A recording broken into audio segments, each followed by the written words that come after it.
Political news, sports news, crime news કે તમારા રાજ્યના સમાચાર, તમારા શહેર, તમારી આસપાસ બનતા ભ્રષ્ટાચાર, હવે દરેક ખબર પર રહેશે અમારી નજર.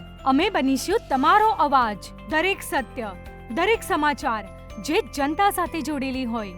ગુજરાતનો સર્વશ્રેષ્ઠ ન્યૂઝ ચેનલ.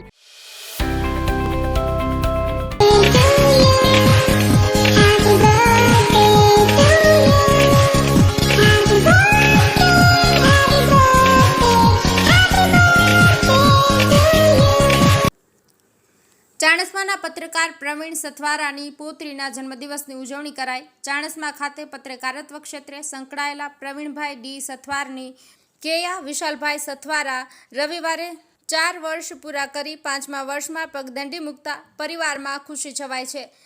કેયાના જન્મદિવસ નિમિત્તે દાદા પ્રવીણભાઈ સથવારા દ્વારા અભ્યાસ કરતી કેયાના બાલ મંદિરમાં નાના ભૂલકાઓને ફૂડ પેકેટ પણ આપી જન્મદિવસની ઉજવણી કરી હતી અને રાત્રિ દરમિયાન કેક કાપી ચિરંજીવી કેયાને હેપી બર્થડેનું દૂધ વહેડાવ્યો હતો. ચિરંજીવી કેયાના જન્મદિવસ નિમિત્તે ચાણસ્માના પત્રકારો સહિત પિતા વિશાલભાઈ, માતા સેજલબેન, દાદા પ્રવીણભાઈ, દાદી સુશીલાબેન, કાકા ધવલભાઈ, કાકા ઉમંગભાઈ, દાદી હંસાબેન, ફોઈ પિંકીબેન, ફુવા ગૌતમકુમાર સહિત ઘરના સભ્યો અને કુટુંબીજનોએ હાર્દિક શુભકામનાઓ પાઠવી હતી. કમલેશ પટેલ, પાટણ.